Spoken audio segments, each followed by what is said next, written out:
Hello and welcome to the channel. Thank you for joining me in another of my little rambling monologues. Yes, I nearly said monocles then. That would not be the same thing. Thank you for joining me, by the way. And of course, big thanks to those people who are supporting the channel and keeping this going. It's been about 9 months now since jolly old YouTube decided that the content that I talk about is misinformation. Now, I know that I have my detractors and they perhaps agree with that, but there are many others. Let's look at the subscribers, for example, 270,000 subscribers who may think that and just watch for the fun of it, or perhaps think that actually that the COVID pandemic was not quite what it was, that there is something going on in the skies, that the water has been fluoridated and that may not be useful to our health, that the money system is corrupt, and that the bankers are the ones who earn all the money out of the wars that are going on, and all the other various things, not least the sexualization of young children and the way that the state seems to be wanting to capture young lives and train them up as good slaves. And I know that some people just think that's all a load of old rubbish, which is a shame really, but there we are. Now, in today's episode, I want to thank two wonderful people who have been supporting the show in one way or another. First, of course, is the light paper. If you don't read the light paper, it is definitely worth having a look. You may not agree with everything in it. You're entitled not to agree. But if you want something which is going to give you perhaps nearer to the truth than, say, the dailies, the national newspapers, then the light paper is certainly a great starting point. And you can read these things for yourselves. And I imagine that you're intelligent people and you can make up your own mind about what's being told to you. So the front page, for example, on the light paper here is The Hunger Games, government determined to reduce farmland. Now, you can ask yourself, is that true? And then look at what the government have been doing. They've put on a huge tax, as we've seen, on farmers, the inheritance tax, so that many farms can't leave their farms to their offspring. Or you've seen how many farmers who are taxed, not just taxed as in from the government, but taxed with all sorts of bills or trying to make ends meet, are perhaps forced financially to decide to go down the road of solar panels, or just think it's a no-brainer and perhaps, or are just want an easy life. They've come to a point in their life where they're of a certain age and perhaps their children don't want to take up farming because they can see that, they can see what the government are trying to do with them and think, well, I need to find something else a bit better. And you can see how perhaps farms are being treated very badly by the government and DEFRA, and that solar panels, large lithium-ion batteries are coming on, and of course these wind farms, all this so-called green energy. Now perhaps you're somebody who believes in all of that and thinks that actually that is a good idea to have solar panels so we can generate electricity and not have any food. You may be one of those people that believe that's a good thing and you're entitled to your belief. But these solar panels are, as you can see on this picture, probably not very clearly, are going out all over the place. And funnily enough, I mention a scenario of that happening in my book, Biggleswick, The Town That Wouldn't Comply, in which a local farmer has found that he has to have these things by compulsory purchase. And the book will be released fairly soon. It's not out yet, so don't panic, you're not missing anything. Let's see what else the uncensored truth of the light tells us. For example, in this one, police told to ignore vaccine damage. Scottish police were told to reject potential criminal complaints relating to COVID measures and vaccinations, a Freedom of Information has revealed. And you can find out more about that in this edition of it. This is one of the things that I find quite difficult to swallow. and that is children schooled into silence. Pupils who question authority are a threat to the system of control. Now, I went to the school in the 70s, and that was back in the days of the old comprehensive schools. My children went into school, and I remember times when, and that was in the 90s, and I remember then this beginning of you shouldn't question everything. Parents have to sign over everything over to the school. They are then the guardians of the children. And people who you don't know are teaching your children. You don't know their ethics, you don't know their morals. And I have been in schools as an entertainer to teach children.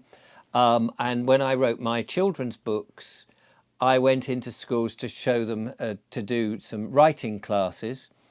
And it was fascinating to sit in the staff room and listen to the teachers when they're not in front of the children. And I don't know whether you're a teacher and this is you, but the behaviour, the language, the attitude of the teachers in the staff room to their children and some of their ethics and morals, I can tell you from the experience that I had, were very questionable. And these teachers are very young, they're in their 20s. And of course, they have no real life experience yet. And they have been taught themselves to perform in a certain way. And I was very worried about what kids are being taught by complete strangers to them and the indoctrination. And of course, children are now signing these agreements that what they're taught in school mustn't be told to their parents. And I find that particularly difficult. Testing times for maintaining freedom, DNA database for babies and digital ID looming. If you're somebody who values your freedom, the digital ID is something which is going to be quite frightening. I return letters to my legal fiction and saying, I'm not sure who you're writing to. You may actually find that that legal fiction is in the Home Office rather than in my house. Thanks very much.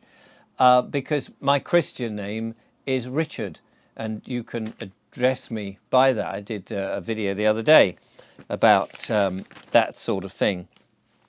But many people are duped into believing that the Crown copyright name, the legal fiction, the ens legis, the straw man, as some people call it, is them.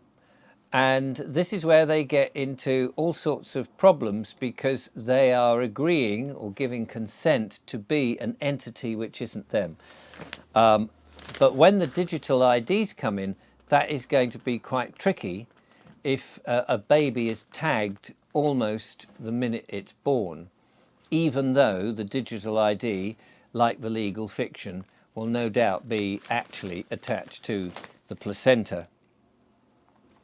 Campaigners launch legal food fight. New law allows some GM products to remain undeclared.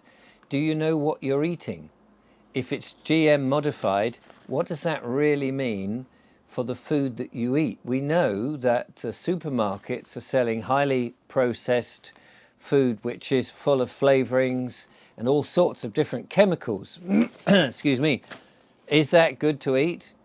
Can you trust the label? That's the bottom line. Now, I get a lot of people saying, oh, well, I'm all right. I eat supermarket food. I don't care. And maybe they don't care about their health, and that's entirely up to them. But you would like to know, surely, what is on the label is what is on or in the food. And if that's not being told to us, perhaps you need to go and buy your food from the people you know what they're growing and what's in their food. There's all sorts of other bits of pieces, people promoting various books and various things like that in this, which may be of interest to you, of course. And I won't pick up on all of those necessarily. And the light paper, there's an interesting feature about the light paper in here. Despite attempts to paint us as something we're not by Wikipedia and the media, here's a summary of our beliefs. And if you are interested in the light paper, or you've heard those very bad comments about it and you're suspicious, then pick one up when you next see people handing them out and see what they are standing up for, and perhaps it will change your mind. It may not, but at least have a look. I know that I've been painted very badly on Wikipedia. I had a perfectly nice, simple Wikipedia page that somebody set up for me years ago when I did the Bald Explorer. And as soon as I started questioning things and saying, why is the government having all these anti-human policies? Why would they want to put us down and penalise us for things instead of being our servants and actually trying to make life better for us? Why do the councils, for example, act like a mafiosi and say you pay up or we send the boys round? Why would they do that when they are, in theory, set up, or at least this is the story they tell us, to help us, to be there for us, set up by the people for the people? Well, those in the Truth and Freedom movement are very much aware that that is simply not the case, and you only have to look at their activities and how they behave to realise that that is not true, because they certainly don't act like it. And you see too many people being evicted from their homes, too many people being set upon by many of these so-called authority figures who are supposed to be there to protect us and actually are doing the exact opposite. Anyway, there's plenty more in there. I won't ruin it for you, but that is the latest edition of The Light. And I always like to give them a bit of publicity. I've got no skin in the game in The Light. They're not promoting anything of mine. They're not talking about it. I'd like, at some point, it'd be lovely to get the book reviewed in there independently, perhaps. But as I say, to me, it is a good read and brings you up to speed with what's going on. I was also sent this, and I wanted to mention this. This is a book called It's Not Funny, Memories of Lockdown Lunacy. You might be interested in this. This is made by the White Rose UK people. They occasionally send me books. I'm not sure who actually sent me this one. It says, Richard, something to lighten the mood while you smoke your pipe and remember all the good times in a world of madness. Let's keep our spirits high and our hearts full of hope for better days ahead. And I can't quite read who the signature is. I think it says Ray. But it's produced by the White Rose UK. It's not funny, and it is funny. It is hilarious how silly a lot of people behaved and how we were duped en masse, many of us, by the nonsense that happened. And it is a hilarious book. We've got some fantastic and hilarious cartoons in there with pictures that, when you look back at the pandemic of how you behaved, how you were told to behave, how you obeyed and behaved in that way, perhaps you weren't one of those people. Perhaps like me, when I was making my Bald Explorer, I was going out onto the streets, even though we were told to stay indoors, and I was filming my daily walks, which I used to do on the channel. And people were saying, Richard, don't go out. For goodness sake, don't go out. You'll be spreading the pandemic. Maybe you were one of those people who told me not to do it. You would be spreading it. You'd be killing Granny going out there. And I had to say to them, there's nobody out here. There's just me. There's nobody. People are inside fermenting inside their houses on beautiful hot days, being scared, stuck behind screens, not getting vitamin D. I'm out there bringing the outside back to people. I can't give them the vitamin D unless they actually step outside. And of course, not many people were able to do that. People were in flats with children. It was an awful time. And the government behaved absolutely abhorrently. Instead of frightening people, even if there was a pandemic, let's assume that there was an evil virus going around. What the government should have been doing is helping people to get healthy. encouraging them outside to get the vitamin D, encouraging them to not eat crap processed food from big supermarkets, but actually to support small businesses and farmers and to get onto a healthy thing and to know what supplements would be useful for them. Not scaring them, not frightening them, not telling them to behave as if you've got the virus. What kind of mean person says that? Pretend that you are ill, behave that you are ill. If that is not a really grim way of treating people, I don't know what is. That should never have happened. And when we see how stupid that they were, we must go back and laugh at it. You know, quadruple masks. Look at that. Can you see that? People were behaving so irrationally back then. We saw, of course, the global economy falling off a cliff, and it has continued as small businesses were targeted and shut down. So many interesting things to remind ourselves how we were told to have endless jabs. And look at this. I love this picture of the Pied Piper, which was the vaccine. Were you one swept up in that, thinking that that was the only way? And here another picture of our freedom.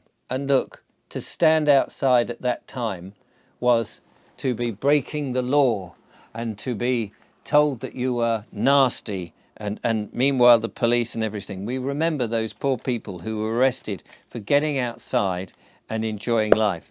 And whose authority at the end of the day is that to tell you that you couldn't step out on God's earth and enjoy the scenery when everybody else is locked down? It is a madness.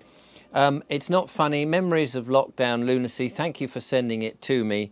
It is available from the White Rose UK. Check them out online.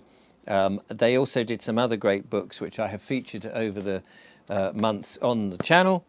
But that's it for me. I just wanted to bring those two things to your attention.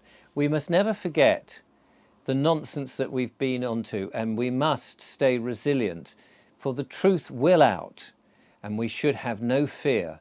And don't let anyone else make you frightened.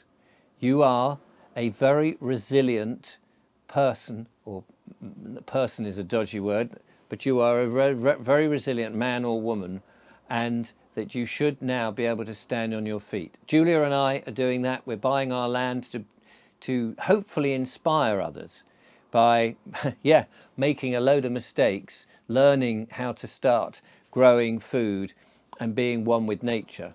But it's an important step for us. It may be an important step for you, or it may be that you want to support others who are doing that sort of thing so that you can buy food that has been grown honourably and wholesomely without all the chemicals and nasty stuff that perhaps the supermarkets and others have been producing.